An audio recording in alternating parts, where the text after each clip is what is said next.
Sports അറീനയിലേക്ക് സ്വാഗതം. Pep ഗാർഡിയോളയും Jose മൗറിഞ്ഞയും ഒരുമിച്ച് വന്ന് പരിശീലിപ്പിച്ചാലും ഇപ്പോഴത്തെ ഇന്ത്യൻ ടീമിൽ ഒരു മാറ്റവും സംഭവിക്കില്ലെന്ന് കേരള ബ്ലാസ്റ്റേഴ്സ് കോച്ചായിരുന്ന ഇവാൻ വിക്കോമിനോവിച്ച് നിലവിലെ കോച്ച് മനോലോ മാർക്കസിൻ്റെ പിൻഗാമിയായി വിക്കോമിനോവിച്ച് വരുമോ എന്ന ചോദ്യത്തിന് പ്രതികരിക്കുകയായിരുന്നു അദ്ദേഹത്തിൻ്റെ മറുപടി ഇങ്ങനെയാണ്: വിചിത്രമായ വിഷയം തന്നെ. ഇന്ത്യക്ക് ഇപ്പോൾ നല്ലൊരു കോച്ചുണ്ട്. മാത്രമല്ല, ദേശീയ ടീമിനുപരി ക്ലബ്ബ് പരിശീലകനാണ് ഞാൻ. ഒരു ISL ക്ലബ്ബ് പോലും എൻ്റെ പരിഗണനയിലില്ല. അഖിലേന്ത്യാ ഫെഡറേഷൻ സമീപിച്ചാൽ എന്താവും മറുപടി എന്ന ചോദ്യത്തിന് അദ്ദേഹത്തിൻ്റെ മറുപടി ഇങ്ങനെയാണ്: അവർ എന്നെ സമീപിക്കുമോ എന്ന കാര്യം പോലും സംശയമാണ്. ഒരു വട്ടം എന്നെ വിലക്കിയതാണല്ലോ. ഇത്തരമൊരു ആവശ്യം പരിഗണിക്കണമെങ്കിൽ തന്നെ അതിനു മുമ്പ് AIFF പരിഹരിക്കേണ്ട ഒട്ടേറെ പ്രശ്നങ്ങളുണ്ട്. എന്താണ് പ്രശ്നമെന്ന ചോദ്യത്തിൻ്റെ മറുപടി ഇങ്ങനെ: ഇന്ത്യൻ ഫുട്ബോൾ തകർച്ചയിലാണ്. ഇതിന് പരിഹാരം കാണാൻ ഒരു കോച്ചിനെ സാധിക്കില്ല. പ്രശ്നം ഫുട്ബോൾ സിസ്റ്റത്തിൻ്റെയാണ്. ഫെഡറേഷൻ സമീപനവും മാറണം. ഒരു പ്രശ്നം പരിഹരിക്കാനുള്ള ആദ്യപടിയാണ് പോരായ്മ ഉണ്ടെന്ന് സമ്മതിക്കുക എന്നത്.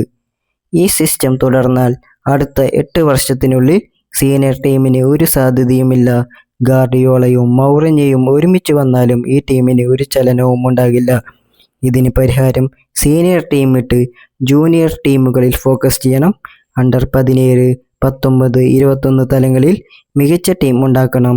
അവർക്ക് മികച്ച പരിശീലകരെ കൊണ്ടുവരണം. മികച്ച പരിശീലനം ഒരുക്കണം.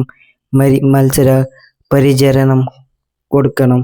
എങ്കിൽ ഈ കുട്ടികൾ വളർന്നു വലുതായി നിലവാരമുള്ള സീനിയർ കളിക്കാരായി മാറും. ISLൽ യുവതാരങ്ങൾ വരുന്നില്ലേ എന്ന ചോദ്യത്തിന് അദ്ദേഹത്തിൻ്റെ മറുപടി ഇങ്ങനെയാണ്: യുവതാരങ്ങളെ കണ്ടെത്തി വർഷങ്ങളോളം പരിശീലിപ്പിച്ച് വളർത്തിയെടുക്കുന്ന എത്ര ടീമുകൾ ISLൽ എവിടെയാണുള്ളത്? ലീഗിലെ മിക്ക ടീമിനും ലക്ഷ്യം പണവും പ്ലേ ഓഫുമാണ്. ഇന്ത്യൻ ഫുട്ബോളിന് ഗുണം ചെയ്യുന്ന ഒരു ഡെവലപ്മെൻറ്റും എവിടെയും കാണാനില്ല. ബെൽജിയം ഈ രീതി തുടങ്ങിയത് 2006 മുതലാണ്. നെതർലൻഡും സ്പെയിനും 25 വർഷങ്ങൾക്ക് മുമ്പ് പുതിയ നയത്തിലേക്ക് മാറി. ഇന്ത്യ ഇതുവരെ ആ വഴിയിൽ എത്തിയിട്ടില്ല. അതുകൊണ്ട് ഇന്ത്യൻ ഫുട്ബോൾ ഏറെ പിന്നിലായി. യൂറോപ്പിനെ പരിഗണിക്കേണ്ട. ജപ്പാനും സൗദിയും ഖത്തറും പോലുള്ള ഏഷ്യൻ ടീമുകൾ എടുത്തു നോക്കൂ.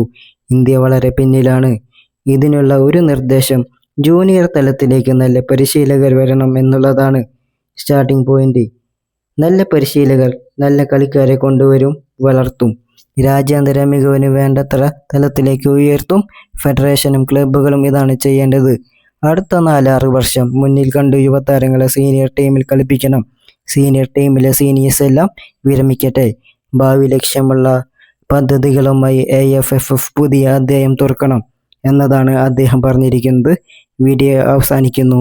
ഇഷ്ടമായാൽ സബ്സ്ക്രൈബ് ചെയ്യുന്നത് പരിഗണിക്കുക.